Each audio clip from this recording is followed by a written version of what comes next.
Hi there. Interrupts play a key role in any digital hardware design. They are special functions that get executed when special event occurs. Every microcontroller and processor supports interrupt in order to perform specific tasks.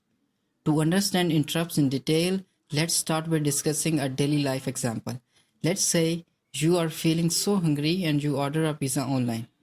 Now you check the door every after 5 minutes to see if the pizza delivery boy has arrived or not. This method is called polling. Instead, what about asking the delivery guy to ring the bell when he reaches your home? When the bell rings, you go outside and collect your pizza. This bell ringing is called an interrupt. Now you don't need to check the door again and again, and you get the pizza when the bell rings. Nice. Interrupts are of two types, hardware and software. In this video, we will be particularly discussing hardware interrupts with the help of an Arduino example. So without any further delay, let's get started. This simple code blinks the LED with 1 second delay. A button at pin 2 is used to control the LED, which is connected to pin 12 of Arduino Uno. In loop function, we continuously check the state of pin 2 where the button is connected. If the button is pressed, the pin is at low level and LED variable is false. It is true if the button is not pressed. This if statement gets executed when the button is not pressed. Inside if statement, we have an LED blinking code with 1 second delay. This LED blinking should stop if the button is pressed. Now let's compile this code and upload it to the Arduino Uno. After uploading, as you can see, the button gets most of the time ignored when I press the button, and the LED continues to blink. This is because the microcontroller is stuck inside this delay function almost all the time and is unable to detect that the button was pushed or not. So what should be the solution to this problem?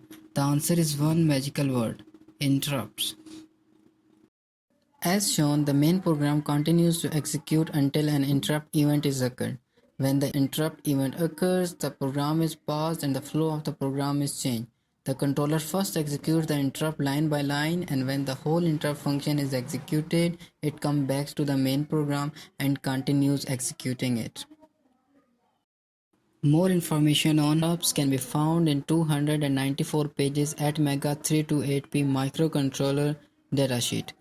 Now in chapter 11, the addresses to different interrupt vectors that the ATmega 328 supports are given. The one we are looking for is external interrupt request 0, aka int0 as shown in datasheet. In chapter 12, the register description is provided. We need to configure only 2 registers to start using the interrupt function of Arduino Uno. Atmel explained each bit of register very well, and all of the information is available there in datasheet. The first one we are looking for is external interrupt control register, aka EICRA register. Now we need to configure only 2 bits that are ISC01 and ISC00 of this register to start using the interrupt. When the ISC01 bit is set and ISC00 bit is cleared, the controller generates an interrupt at the falling edge of the signal of int0 pin. The second register that needs to be configured is external interrupt mask register, aka EIMSK. This register enables the interrupt that we want to use, in this case int0.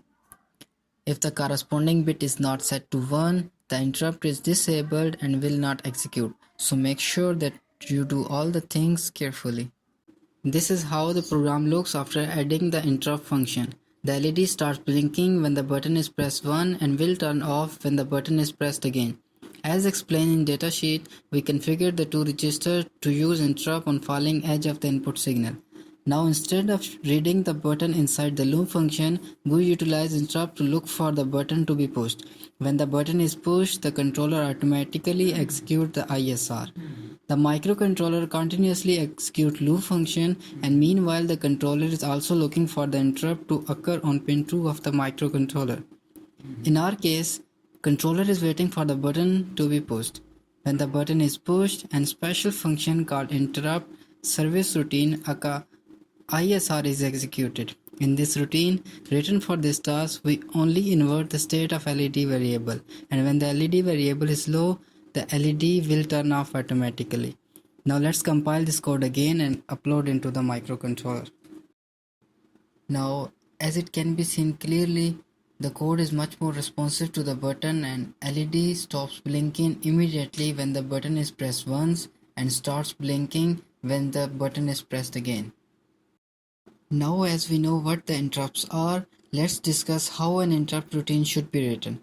Well, there are no thumb rules, but the following 2 points must be taken into consideration while writing an ISR.